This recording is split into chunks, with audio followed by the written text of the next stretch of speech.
Pixels, pixels, pixels, what's with indie games these days? Trying to look retro but in all of the wrong ways. Hey!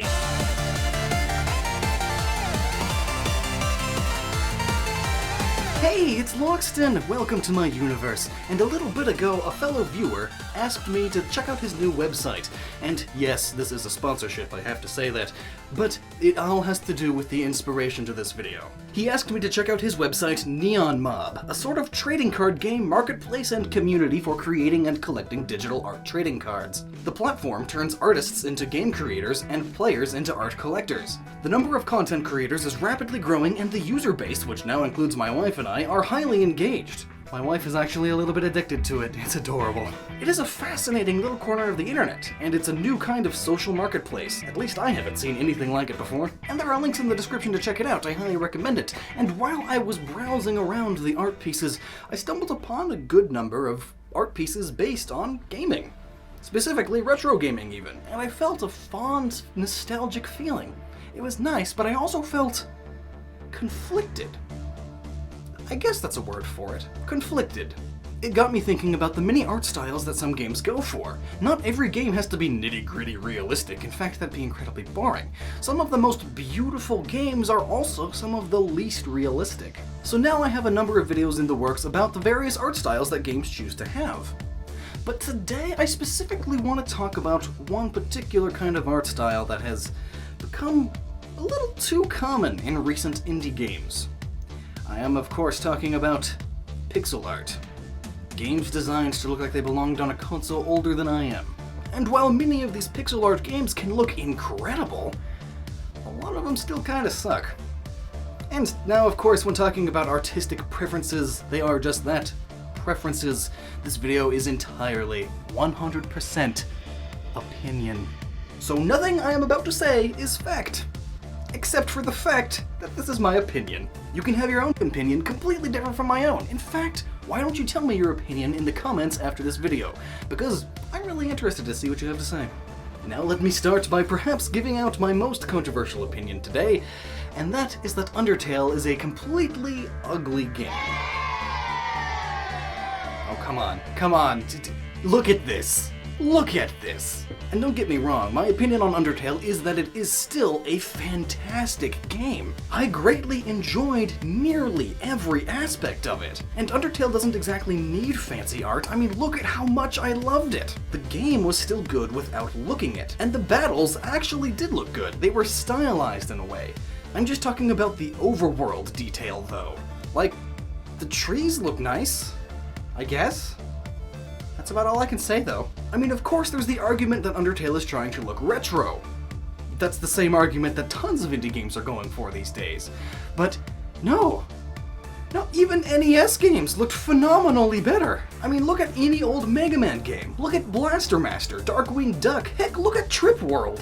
Trip World has so much more detail on the Game Boy, only using a few shades of green. So maybe you could argue that Undertale is going for a pre-NES retro look, meaning Atari systems, but no, because Atari looked significantly worse. Very impressive for the time, but nobody in their right mind would make a story-driven game with the graphics like this. So I'd put Undertale in between the Atari and NES, but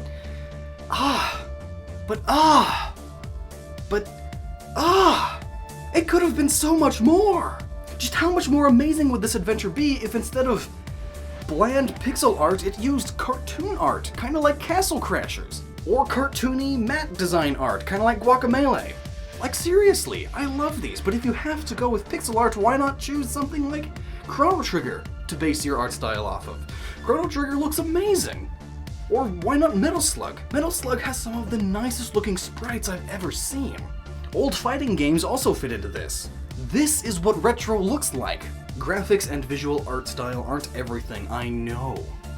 But I've seen plenty of people completely turned off and not even giving Undertale a chance just because it looks so plain. If Undertale looked like this instead of this, how many more people would have played it? And how much bigger would the fan base be? So while Undertale and all these are examples of bad pixel art in modern indie games, what are some examples of good ones?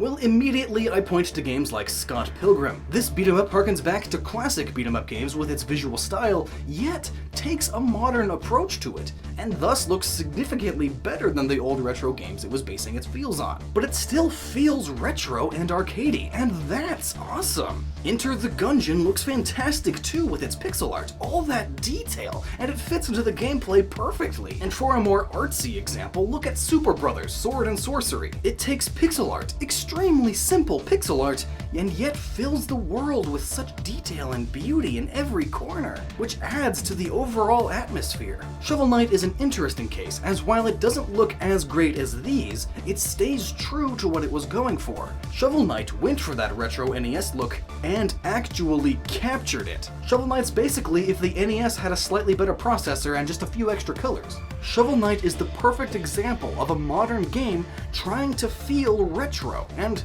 actually retro. Not lame, simple pixels. Like, what is this? McPixel? Now look at Curses and Chaos. I think it's an interesting case. There is a brilliant level of detail put into the single screen backgrounds, and a lot of the attacks look really good too. I just can't play this without getting a headache though. The characters look like they belong on a Game Boy Color, and I can't tell the foreground and background apart.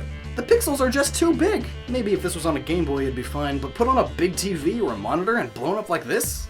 Gross. They tried adding detail, which is awesome, but the pixel size is too great. And in the end it turns this into another indie pixel game trying to be retro, and only alienating some of its audience. Speaking of which, I see that in forums all the time, comments saying things like, why do so many indie games advertise their bad graphics as a retro feel? Because yeah, a lot of these games don't even look retro. They just look bad.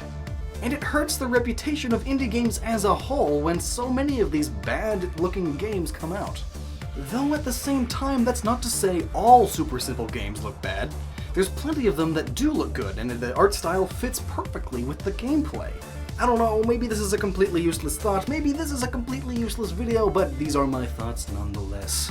I love and enjoy many games with pixel art. In fact, some of my favorite games are pixel art. And even if the pixel art looks bad, as long as the game makes up for it in gameplay and story, then it's fine. It would still be better with good art, but it doesn't need it. It's just that most of the time, that's not the case. And it sucks. So come on, indie developers. I implore you, please. Just don't call your simple sprite art retro, because it's not. It's overly simple sprite art. This is retro. This is not retro. These are retro. Maybe if I put it like this. If I, a non-artist person, can make better looking sprites, maybe you should rethink why your sprites look the way they do. But these are just the rambling thoughts of an internet loser, so take them with a grain of salt. And stay awesome, everyone. And Neon Mob, definitely check it out. Link in the description. Like, just try it. Give it a try, because it's really interesting. Maybe you'll love it. Maybe you won't. Give it a try. And thanks again. Let me know your opinion down below. All but one Pokemon gym in the entire franchise is based around a single type. Though the trainers and the gym leader can have Pokemon of varying types,